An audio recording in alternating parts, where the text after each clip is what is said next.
The first time rugby was introduced to me was in 2012. Yeah, in primary school, like a primary. Yeah, was a sneaky one. So one day, well, I had sneaked the previous weekend, got caught, nikapigwa vibaya sana na mwalimu. So now the next weekend, I sneaked, but saw some people playing rugby, some kids, and they were from the same school. So to avoid being beaten tena, so I decided to join them, ndio nirudi shule.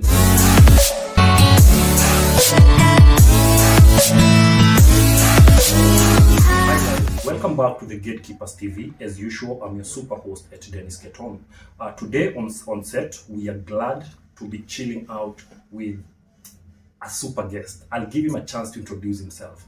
But before we begin, he is one of Africa's fastest rising rugby star, whom we are going to have a sit down with today.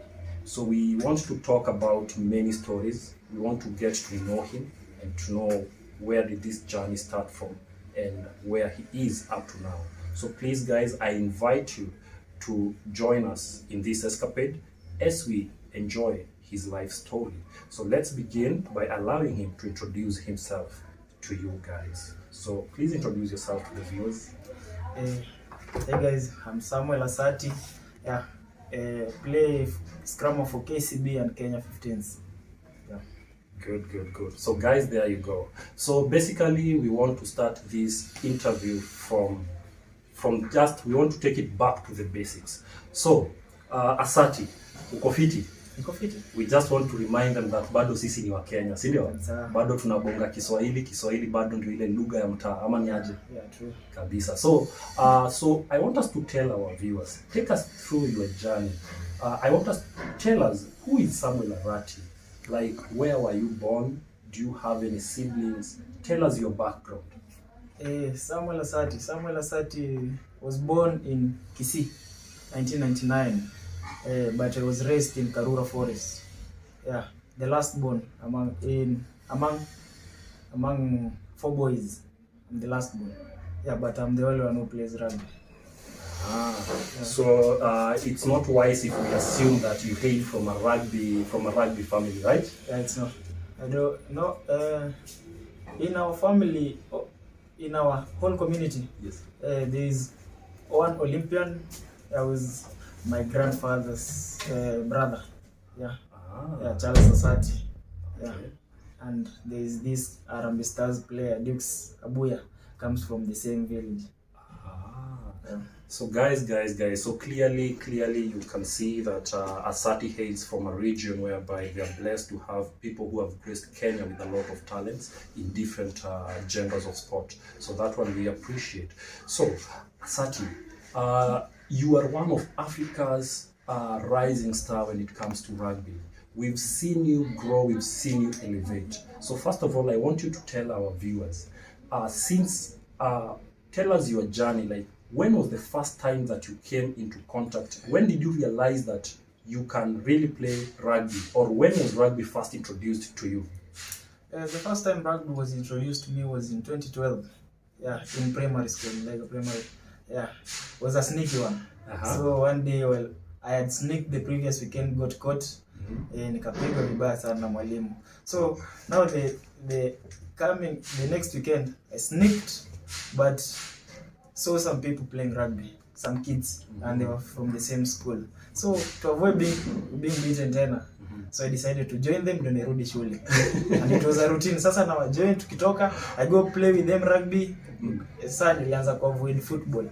I play with them rugby, then go back to class. And hivyo the coming weekend I was named in the squad ya hiyo that program ilikuwa ina train watu wa rugby, ilikuwa inaitwa Shaman's Rugby Foundation. So this is back in primary school. Yeah, class 8. Class 8, eh? Yeah. Continue. Yeah, na hivyo ndio nilipata rugby. Rugby, yeah? Yeah. So tuseme ulikuwa boy mtukutu sana. You used to skive classes, right? Yeah, achiki one. Like you are cheap. Ulikuwa unapita. Yeah. So you are one of those students when unadanganya watu wasome. Hapana. So, so we can say that how you came to found yourself into rugby, it was by virtue, chance, and luck. You were running away, you were escaping. Yeah, by chance. By chance, right? Yeah. So this moment when you came and you found people in the playground playing rugby, what is this that motivated you to join them? I was a cheeky sneaky one. Yeah, so and rugby, you know, lazima ukwe mchiki kupita watu. True. Yeah. And I started playing, the coach encouraged me to play.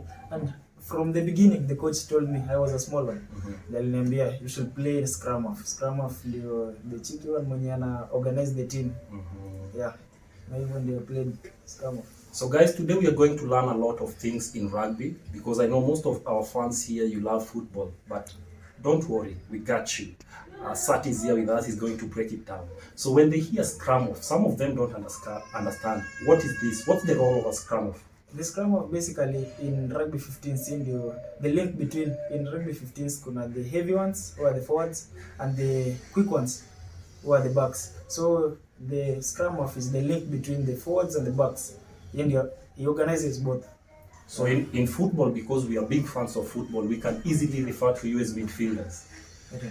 You are the people who organizes, you are creatives, you are the link between the defense and the strikers. So you coordinate and ensure that at the end of the day we get some tries, right? Yeah. Guys, you see, there I got it. Not very familiar in this, but tutangangana too. Yeah. So that is in primary school. So at this juncture, can you, if you remember the name of your coach in primary school, can you give him a shout out? Do you remember his name? Bonalito Were. Still play with him in KCB. Oh, really? Yeah. So teacher student. Yeah. Oh, so Mr. Who? Were? Bonalito Were. Bonalito Were. Yeah. Thank you, Bonalito Were. Because of you now we have Asati here. So now let's graduate to your journey in high school. So from which primary was this again? So from here you went to high school. Which high school did you go to? And did this high school give you an opportunity to practice playing rugby? Yeah, I went to JTUBE High School. On admission I saw someone carrying a rugby ball. And till then my parents had hawakunajua nacheza rugby. Oh. Yeah. Now on registration you were supposed to tick the sport you'll be playing. I ticked rugby and I was the smallest among us all. And my parent was surprised. Yeah. Na hivyo ndio I made the school team in Form 1. In Form 1? Yeah, because nilikuwa na idea, I had the basics. Yeah. And I want us to dwell in Cardinal Tunga, right? Yeah. It's in Kisii, right? Yeah. Kisii County, yeah? Yeah. So was this school traditionally known to be good in rugby? Yeah, it has produced a couple of players. Can you give them a shout out too? Jacob Oje, my teammate KCB Kenya 15s. Fred Nyachio, Quinto Ongo Impala player. And others. And others, huh? Yeah. So Cardinal Tunga, big up. Continue producing for us quality players in Kenya and in Africa. We are proud of you. So now, who was your coach in Cardinal Tunga? Edward Sokoine. Yeah. He still plays or he still coach? He plays for Kisii RFC and still coaches Cardinal Tunga. Still coaches Cardinal Tunga. Yeah. Aha. So what was your journey like here in Cardinal Tunga with rugby? Take us through the journey from Form 1 maybe up to where you will remember? Okay, on admission in Form 1, second term, I traveled to South Africa with Shamas Rugby Foundation. Second term? Yeah. Form 1? Yeah, in Form 1. Bro. Hey. Yeah, I traveled to South Africa to Shamas Rugby. Yeah, it was a exploration tour. Yeah, I went to learn. Yeah, came back. On Form 2 was called Kenya 15s. No, Kenya under 16. Yeah, Kenya under 16 was supposed to travel to Germany. Didn't happen. It was cancelled. And yeah, since Form 2, I believe myself, I was the best number 9 in the whole of Nyanza. In Form 2, I was selected to represent Nyanza in Safari Sevens, Nyanza Select. Yeah, we eliminated in the semi-finals by Uganda under 19. Uganda wamewazoea kiasi, eh? Otherwise with them. And Form 3 played Obama Sevens, was named the most valuable player. Yeah, in Obama Sevens high school. Form 3, yeah? Yeah, high school category. In the while back still in Form 2, I was doubling up playing. While in holiday, I was playing for KCB under 19. Yeah, which is now Northern Suburbs. The Northern Suburbs right now. Yeah. Yeah. On holiday, I was doubling up playing for the KCB under 19. going back to school, I was playing for school. And in Form 4, played, I was on form. Yeah, I took my school to nationals. Yeah, that was the best.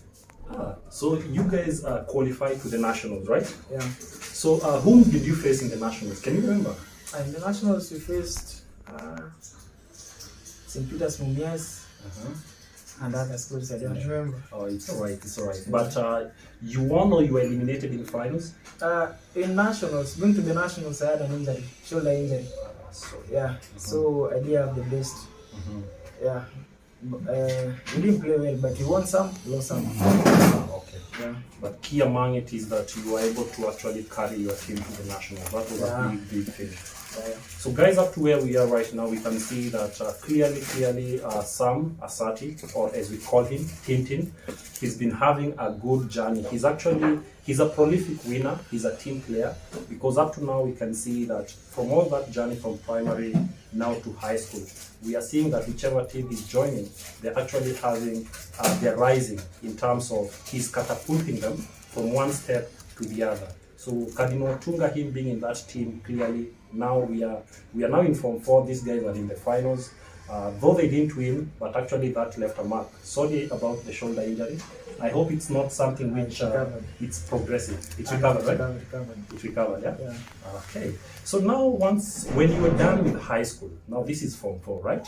Now umerudi mtaa. So you are back in Nairobi or you are back in Kisii? All that time I was staying in Nairobi. You were staying in Nairobi? Yeah. So after high school, came back to Nairobi. Was playing for Northern Suburbs. Yes. Played for Northern Suburbs half season. Yeah.